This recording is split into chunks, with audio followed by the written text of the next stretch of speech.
This RPG is not for the faint of heart. No hand-holding, no godlike protagonist, and not even a map to start out with. Inspired by classic games like Gothic and Morrowind, Of Ash and Steel is a brand new fantasy RPG that will truly test your mettle. You start out as a low-level cartographer who can barely cook a decent meal for himself, much less swing a sword, but survive long enough and you'll become a force to be reckoned with. What's up everyone, Big Dan here.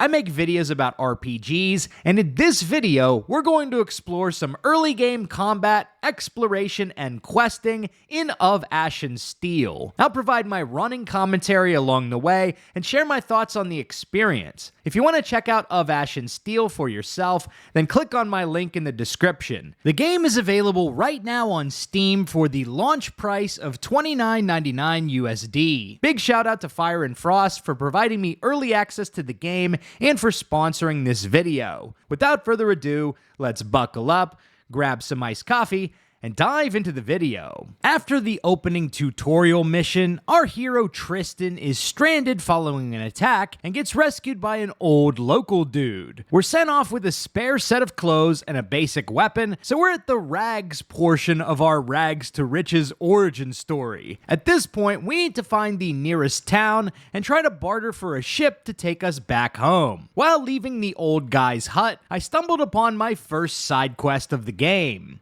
Hi, Vagrant! Where are you off to in such a hurry? Vagrant? Well, yeah. I can tell by your clothes. No way you've had a good life if you're ambling about in those. Am I wrong? So therefore, Vagrant. I'm Fox. What's your name? Triss. You know, there's a little something I've been meaning to do down in that village. If you help me, I'll tell you about a nice inn nearby where you can spend the night. And I'll toss you a few coins so you can pay the innkeeper. Huh? How's that sound? What is this little something?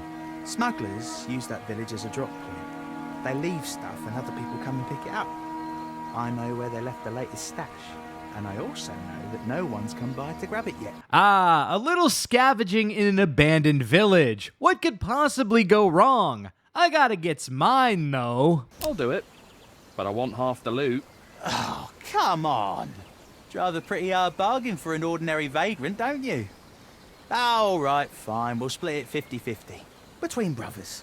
Now, let's go. After taking a nice stroll into the village and scoring some loot, I got mixed up in my first combat encounter. Alright, let's test out this combat. Oh, Fox getting in on the action. Oh, misclick. Don't touch yourself. Oh, shit! No! This is not how I wanted this to play out, bro. Oh my god. I guess I gotta kill him now. You're gonna cry. Don't come any closer.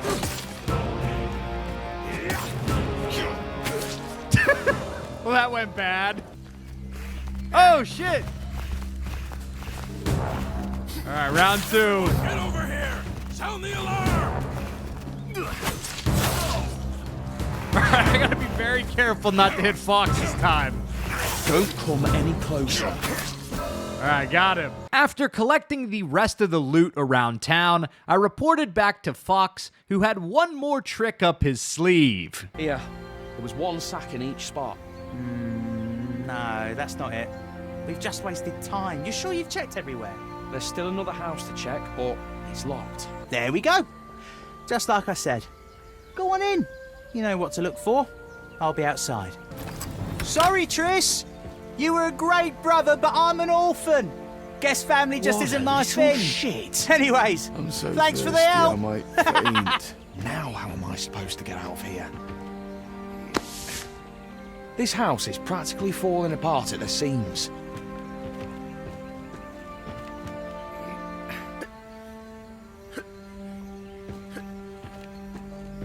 I'll be damned!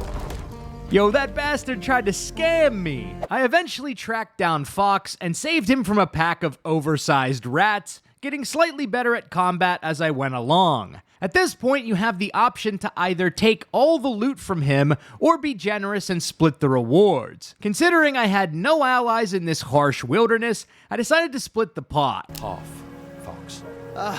Damn. right. You're really just like an older brother.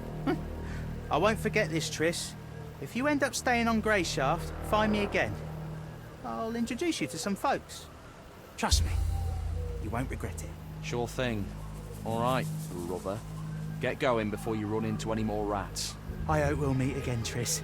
So long. I am curious to see how this choice will come back around later. My next stop was a tiny guard outpost on the road to the main town. Here I bought my first skill upgrade of the game. When you level up in Of Ash and Steel, you'll get attribute points and skill points. Attributes are top-level stats like strength, dexterity, fortitude, etc., and these points can be invested freely upon each level up. However, in order to gain new skills, you actually have to learn them from various NPCs, which costs gold. So even though I earned 2 skill points on my recent level up, I was only able to buy 1 skill with my current amount of gold. Skills may also be soft locked behind attribute minimums. For instance, I had to invest a few extra points into strength to be able to purchase the basic combat training skill. It's a quite interesting system. Moving on to the outskirts of the main city in this region, I picked up a few quests from the local farmers and looted a bunch of people's houses as well. Gotta make a living somehow. Whatever's in your kitchen smells delicious. Another beggar.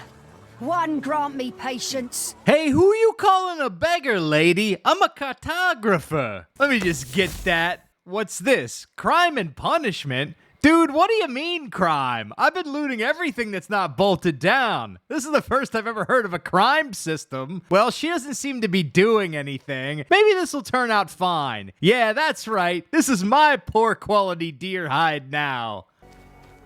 Stop! You've broken the law and won't get away with it. Pay the fine or you'll be in for it.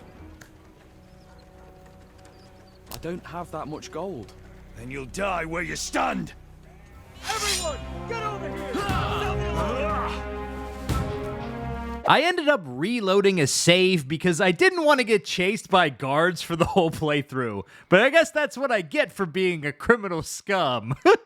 So after playing for a few hours, I'm really noticing how Gothic coded this game is. You start out with nothing, you're good at nothing. It seems like everyone and everything is either looking to kill you or scam you, and I'm absolutely loving it. It makes every bit of progress I make that much more meaningful, seeing that it isn't freely given. I really wonder how the combat experience will change once I have some better weapons and armor. I'm still rocking a basic sword and the rags that old man gave me, and I'm finding myself getting knocked around a lot in combat because I just do so little damage against the stronger enemies. After doing another side quest to steal some trinkets from a local, I realized I didn't have enough attribute points to get the lockpicking skill yet. So I think I'm gonna press on to the main city and see if I can get some better gear, maybe unlock some new skills in the process. At the gate, the guards shook me down for money, which I initially refused, but when I came back a bit later, I accidentally picked the wrong dialogue option to pay him